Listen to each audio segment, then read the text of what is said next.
Assalamualaikum warahmatullahi wabarakatuh. Oke, apa yang Anda lihat di sini adalah soal diagonalisasi matriks dari suatu perguruan tinggi di Indonesia, ya, yang kita katakan perguruan tinggi top lah di bidang informatika.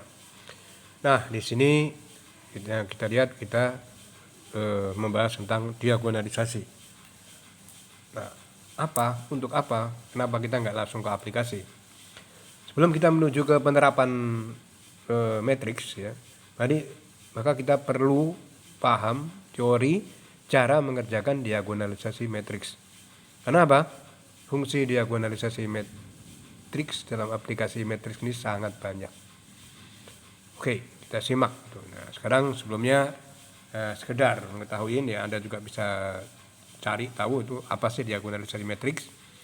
Yaitu proses yang mengubah sebuah matriks. Jadi matriks yang kita katakan di sini, ya, matriks persegi di sini 3x3, jadi bentuk matriks diagonal. Maksudnya apa? Yang mirip. Ya, jadi misalnya kalau ini di sini ini belum matriks diagonal. Diagonal itu kalau misalnya dia 0 0 0 0, di sininya 0 semua kecuali diagonalnya. Nah, kita merubah itu tujuannya, ya. Nah, untuk apa tujuannya? Apa hubungannya dengan aplikasi? Nanti Anda akan lihat, ya. Dan Anda akan lihat di video-video selanjutnya tentang aplikasi matriks di kejadian sehari-hari. Baik, kita lihat sekarang, ya. Ditanyakan diagonalisasi matriks A, di mana A diketahui 3 0 0 2 1 0 5 1 4 2. Bila D itu diagonalisasi matriks, ya, maka A ini adalah matriks yang mau kita diagonalkan. P itu adalah kumpulan daripada eigenvektor.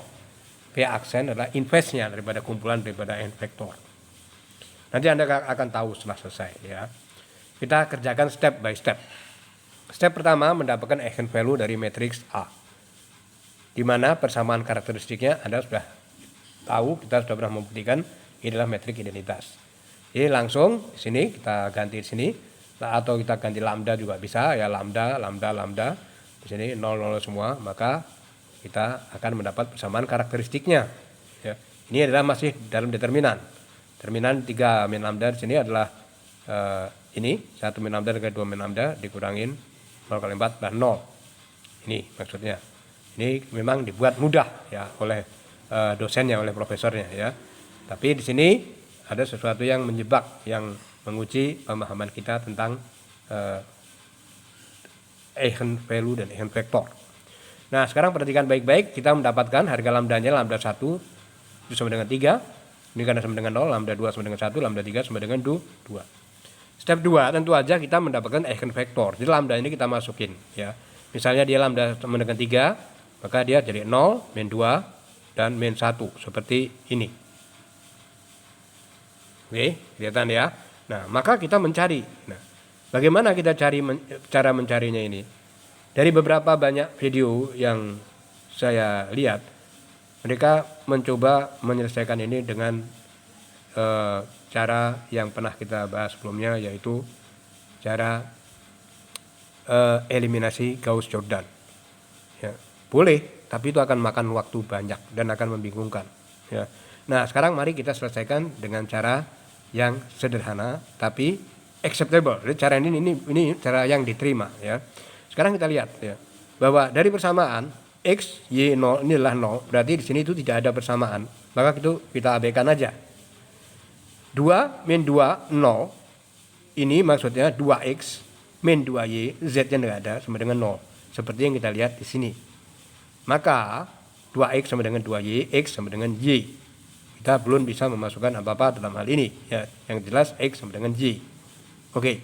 Nah, sekarang kita masukin dulu, ya, bahwa yang di sini adalah 5X ditambah 4Y min Z sama dengan 0, 5X tambah 4Y min Z sama dengan 0. Nah, sekarang kita ada 3 variabel, ada 2 persamaan. Kita pilih, ya. Ingat, kelipatan terkecil dari semua kelipatan adalah 1. Di sini maka kita bebas, kita mau menentukan. Kita menentukan X sama dengan 1 boleh, Y sama dengan 1 boleh. Hasilnya pasti akan sama, ya. Maka misal kita buat X itu sama dengan 1.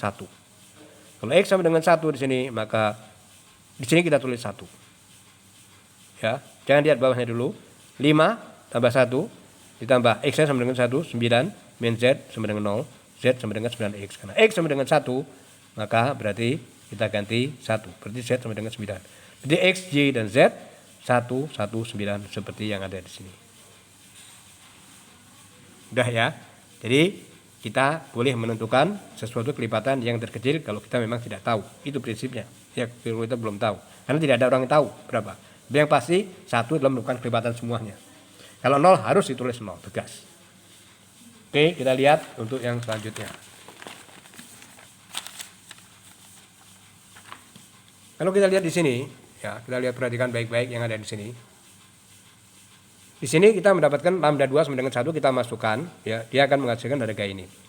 Ini ada 200, 200, ini adalah dua persamaan yang sama, maka kita tulis 1 aja. Artinya kita bisa linearkan, kita buat persamaan 2x tambah 0 sama dengan 0. Berarti x1 itu sama dengan 0. Di sini artinya maksudnya x ya di sini ya, bukan x1. Maka Anda harus wajib menulis bahwa x, y, dan z yang ada di sini, yang di atas itu x ini adalah 0, itu adalah wajib. Nah, y dan z-nya kita belum tahu. Setelah x sama dengan 0, kita lihat persamaannya dari sini. 5x tambah 4y ditambah z, karena x tadi sama dengan 0, ini maka ini sama dengan 0, 4y kita belum tahu, ditambah z sama dengan 0, z sama dengan 4y. Kita mau pilih yang mana? Ya. Kita mau pilih z sama dengan 1 atau y sama dengan 1. Karena ada dua variabel, kita milih 1. Yang kita pilih 1, kan 1 merupakan kelipatan dari semuanya. Karena tidak ada yang tahu yang pasti, karena ini adalah kelipatan, tapi 0 harus. Maka saya pilih 1. Berarti 1 tulis 1 di sini. Berarti z-nya sama dengan min 4, 1 adalah min 4. Begitu caranya. Oke, ya.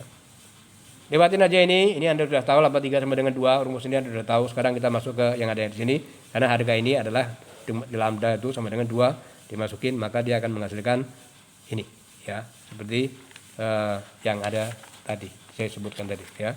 Nah, setelah kita mendapatkan ini, ya, kita bingung di sini, ini ada 0 semua, ya. Tapi nggak apa-apa, kita tulis bahwa perhatikan baik-baik yang ada di sini, ya. Di sini x ditambah 0, ditambah 0, tambah 0, x sama dengan 0. Maka x sama dengan 0, ini wajib kita tulis, ini harus, sudah x sama dengan 0. 2x min y ditambah 0, padahal tadi x sama dengan 0 harus, berarti 2 dikali 0, itu sama dengan y, ya berarti y-nya itu sama dengan 0, maka ini harus tulis. Nah, perhatikan baik-baik, matriks 0, 0, 0 tidak ada, tidak boleh, eigenvektor maksud saya. Nah, maka kita cari kelipatan, nggak perlu kita coba dia dengan eliminasi Gauss-Jordan, dia pasti akan sama. Z-nya ini tidak ada, bagaimana Pak? Tulis Z sama dengan 1.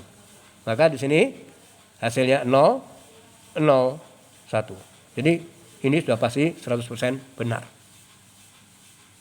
Oke, caranya kayak begitu ya. Nah, maka kita buat konversi matriks.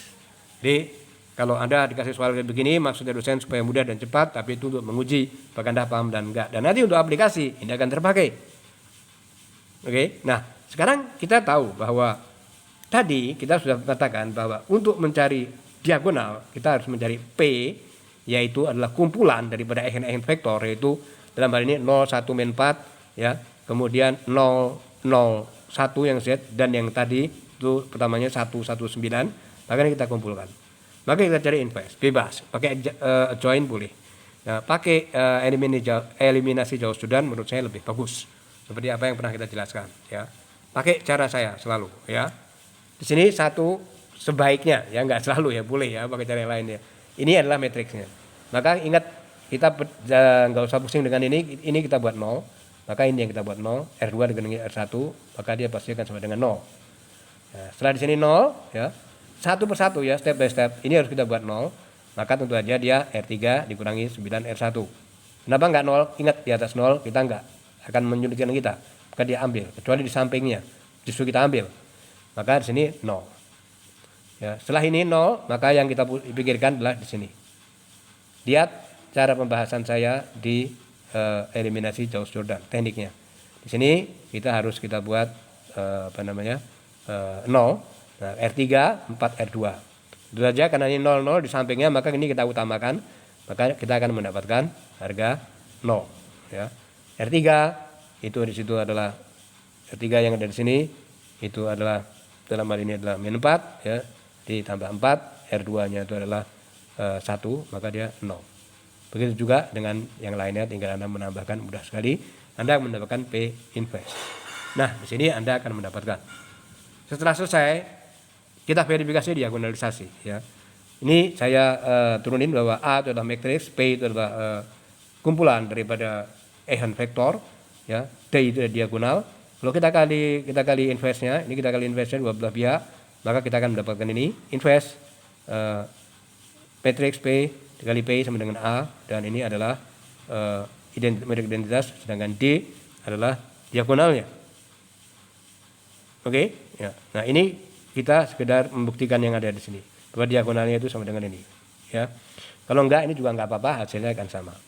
Setelah kita kalikan, saya belajar ini perkalian SMA dan mudah, kita akan mendapatkan matriks ini dikali ini dikali ini akan menghasilkan ini, ya. Dan ini kita kalikan lagi, mudah, maka memang terbukti bahwa ini adalah merupakan matriks diagonal. Matriks diagonal sangat penting untuk aplikasi-aplikasi penggunaan matriks di sehari-hari. Ini bisa untuk kerja, bisa untuk membuat program komputer. Hampir semua program komputer itu dibuat dari matriks. Oke, baik, kita ketemu di next session, ya, ke aplikasi-aplikasi sehari-hari. Semoga bermanfaat. Silakan latihan, ya. Wassalamualaikum warahmatullahi wabarakatuh.